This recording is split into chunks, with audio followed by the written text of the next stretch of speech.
अपने नेताओं को चप्पल से मारेंगे न्यू इंडिया बैंक के डिपॉजिटर्स। 5 साल के बाद जब आओगे तो क्या आपको वोट देंगे हम लोग? जरा भी नहीं देंगे, चप्पल मारेंगे आपको, चप्पल मारेंगे, चप्पल। ये पीयूष वोरा जी हैं। इन्होंने ये बयान गुस्से और चिड़चिड़ेपन की वजह से दिया है। दरअसल उनकी बेटी की शादी 24 मई को होने वाली है। वो शादी में होने वाले खर्च को लेकर बहुत परेशान है। इनकी न्यू इंडिया कोऑपरेटिव बैंक में 60 लाख रुपए की एफडी है, लेकिन बैंक सिर्फ 5 लाख रुपए देने की बात कर रहा है। हमारे यहाँ पे हिंदू समाज में जब बच्चों के जन्म होते हैं तब पेरेंट्स छोटा छोटा स्मॉल अमाउंट जमा करके उसकी सेविंग्स करते हैं, बैंक में एफडीज रखते हैं। मोदी जी कहते हैं पैसे घर पे मत रखो, पैसा बैंक में रखो, बैंक सुरक्षित है, सबका साथ सबका विकास। ये मोदी जी के स्टेटमेंट्स हैं। आज हमने अपना पैसा छोटा छोटा स्मॉल अमाउंट जमा करके एफडीज बनाई है जो बैंक में रखी है। सर मेरा अकाउंट 12 साल से बैंक में है सर। आज तक बैंक को कोई प्रॉब्लम नहीं हुआ। एक विश्वास, एक कॉन्फिडेंस जनरेट हुआ है। तब जाके मैंने अपनी बेटी की शादी के लिए टोटल 60 लाख रुपीज़ की एफडी बैंक में रखी थी। आज मेरी बेटी की शादी 24 मई 2025 को बम्बई में है। आप भी जानते हैं शादी का खर्चा कितना होता है। जब मैं बैंक में गया तो बैंक ने बताया बैंक उठ गई है, हाथ ऊपर कर दिया। मैंने बोला मेरी hard earn money, saving amount जो मैंने मेरी बेटी की शादी के लिए रखे हैं वो बैंक मुझे वापस नहीं दे रही है। बैंक के रीजनल मैनेजर मिस्टर क्लॉडियस, जिनसे मैं प्रभादेवी ब्रांच में मिला था, उन्होंने बताया आप अपनी प्रॉब्लम मुझे लिख के दीजिए, मेल कीजिए, मुझे पेपर्स दीजिए। मैंने अपनी एफडीज के पेपर्स, जो बैंक्वेट्स मैंने बुक किए, बैंक्वेट्स की रिसिप्ट, डेकोरेटर का अमाउंट, कैटरर्स का अमाउंट, सब पैसा का पेपर बना के उनको दिया। उन्होंने एडमिनिस्ट्रेटर को दिया। एडमिनिस्ट्रेटर बोल रहा है marriage is not the priority. अब आप मुझे बताइए, मैं मिडिल क्लास आदमी, हिंदू फैमिली से बिलोंग करता हूँ, लड़की वाला हूँ, लड़के वालों को मैं क्या जवाब दूँ, क्या मुँह दिखाऊँगा? आज मैंने अपनी हार्ड अर्न मनी बैंक में सेव करके रखी है, 60 लाख रुपीज़। बैंक बोल रही है 5 लाख देंगे। अगर आरबीआई ये बैंक को अप्रूवल देती है तो आरबीआई ने खुद सोच समझ के दिया होगा। क्या हम लोग सब आरबीआई के पास जाएंगे बैंक का पैसा लेने के लिए? जब ये आरबीआई की और बैंक की जिम्मेदारी है डिपोजिटर्स का, hard earn money, middle class family है सब लोग, उनका पैसा उनको वापस दे। ब्याज नहीं देंगे चलेगा, कैपिटल दे दो मेरे भाई। आज जब नेता लोग होते हैं, I am not targeting any single party, I am talking about all the political parties, जब उनको वोट चाहिए 5 साल के लिए तो हमारे घर पे आके भीख मांगते, भाई हमको वोट दो, हम आपका साथ देंगे, हम जनता के साथ खड़े हैं। आज 2 महीने से बैंक बंद है। आपको क्या लगता है हम लोग इतने बेवकूफ़ यहाँ पे खड़े? किसी भी पार्टी के नेता को मालूम नहीं है कि ये बैंक का प्रॉब्लम हुआ है? क्या किसी भी पार्टी के नेता की जिम्मेदारी नहीं है कि अपने वोटर्स के साथ खड़े रहे? गवर्नमेंट को सवाल पूछे, बैंक को सवाल पूछे कि भाई क्या हुआ, ये हमारे वोटर्स हैं, हम जनता की सेवा के लिए उन्होंने हमें यहाँ पे अपॉइंट किया है, ये हमारी जिम्मेदारी है कि जनता की आवाज़ हम पार्लियामेंट में खड़े करें। पार्लियामेंट से सवाल पूछे, गवर्नमेंट से सवाल पूछे कि भाई हमारी जनता का पैसा का क्या हो रहा है। जब वोट चाहिए तो सब साथ में आ जाते हैं। मोदी जी को हमने लेटर लिखा है, पीएम को लेटर लिखा, सीएम को लिखा, फडणवीस जी को लिखा, एकनाथ शिंदे जी को लिखा, कॉर्पोरेशन को लिखा, किसी का ऐसा कोई जवाब ही नहीं है। आपको क्या लगता है जनता इतनी बेवकूफ़ है? 5 साल के बाद जब आओगे तो क्या आपको वोट देंगे हम लोग? जरा भी नहीं देंगे, चप्पल मारेंगे आपको, चप्पल मारेंगे, चप्पल। हमारा हार्ड अर्न मनी आप खा गए हैं। पिछले 13 फरवरी से new India cooperative bank depositors इस बैंक के मैनेजमेंट, रिजर्व बैंक और केंद्र सरकार में अपनी दरख्वास्तें दे चुके हैं, लेकिन अभी तक कुछ भी नहीं हुआ। डिपॉजिटर्स की विड्रॉल लिमिट 25,000 रुपये है, जिसे 1.5 लाख रुपए करने की मांग की जा रही है। लेकिन अब तक जब किसी भी तरह का कोई आश्वासन नहीं मिला तो सभी डिपॉजिटर्स NICB डिपॉजिटर्स फाउंडेशन के बैनर तले सड़कों पर उतरना शुरू हो गए हैं। सोमवार को इन्होंने ठाणे के वसंत विहार इलाके की ब्रांच के सामने नारेबाजी की और धरना प्रदर्शन किया। ये 3rd फेज़ है। इन द सेंस पहला फेज़ में हम लोग RBI न्यू इंडिया बैंक का मैनेजमेंट्स को लेटर लिखे। उसके बाद में 2nd फेज़ में मार्च 17 को हम लोग जाके न्यू इंडिया का एडवाइज़र्स और RBI का ऑफिशियल्स को मिले। और तीसरा स्टेज में ये मोर्चा कर रहे हैं।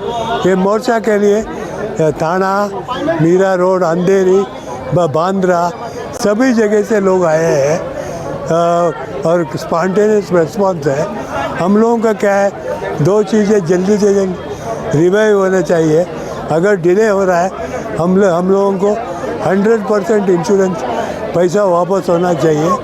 और अगर मर्जर होने का है जो भी है जल्दी से जल्दी देना चाहिए। 6 महीने तक हम लोग इंतज़ार नहीं कर सकता है। Our developmental work, everything is stuck. We are not able to do anything. We are not able to pay the salary to the employees. With great difficulty, we opened another account, and that takes time. But we trusted this bank, and we were betrayed totally, which is not correct.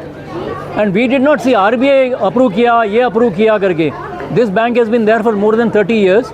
We are holding the account in the bank right from 1996 something. So we are happy with the bank. The problem happened with the head office, not in the branches, and they closed all the branches for no reason. And we were getting good service, that we have to appreciate. So the चोरी हुआ है bank का head office में हुआ है. Why put a पाबंदी on the branches and everything? वो दो इशू ये है, एक तो अंदर बैंक के अंदर फ्रॉड हुआ, जो डायरेक्टर्स है वो लोग है वो थोड़ा प्राइवेट बैंक है, कोविड टाइम से वो लोग पैसा खाया, वो फ्रॉड किया. वो फ्रॉड के लिए police will take action, EOW will take action, they will arrest, they will take the property.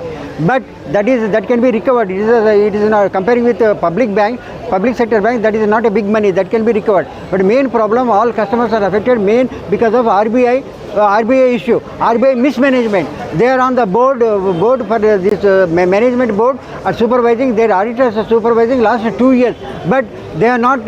Even if there are internal people have complained that there are issues and money problem is there, mismanagement is there, but still they have not taken action. Audit reports were wrong, and after 2 years of showing losses, suddenly they declared this restrictions they brought, and all our FD deposit holders are affected suddenly. What they are doing, RBI is in the supervision, supervision management committee, auditors are there, what they have done 2 years, simply they kept quiet. RBI की तरफ से सिर्फ 5 लाख देने का वादा हुआ है. 5 लाख के ऊपर जो अमाउंट है उसके बारे में कोई बात नहीं कर रहा है. क्यों? किसी को जिम्मेदारी लेनी चाहिए. RBI हैज़ टू टेल कि उसके बाद जो भी कब तक पैसा मिलेगा. देखिए ये जो प्रॉब्लम है ये 122 करोड़ रुपए की है, उसके ऊपर से NPA नॉन परफॉर्मिंग एसेट जो है वो 400 करोड़ के हैं. ठीक है, बैंक के जो डिपॉजिट्स है वो 2200-2300 करोड़ के हैं. तो गैप कोई ज़्यादा बहुत बड़ा नहीं है. तो RBI should come up with a solution की और एन अ टाइम लाइन की इतने टाइम में हम ये देंगे. सिर्फ 5 लाख से काम नहीं चलेगा.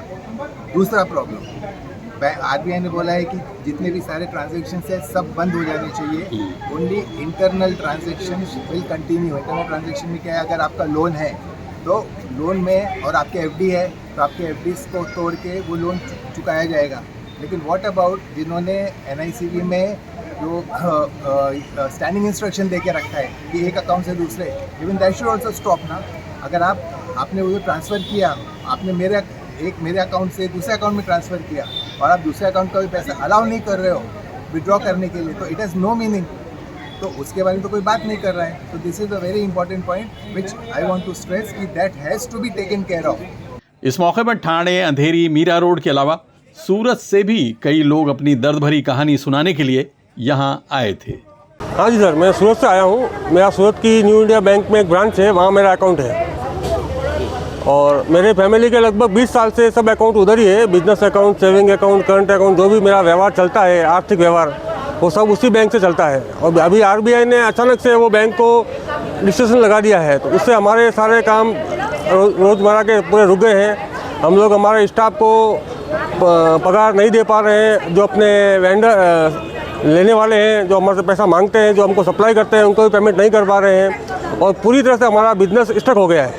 जिस तरह से अप्रैल के महीने की सख्त गर्मी के बीच सीनियर सिटीजन और दूसरे डिपॉजिटर्स अपनी आवाज़ बुलंद कर रहे हैं, इससे लगता है कि ये संगठन बहुत जल्दी अपनी लड़ाई को भारतीय रिजर्व बैंक के कार्यालय तक ले जाने की तैयारी में जुट गया है.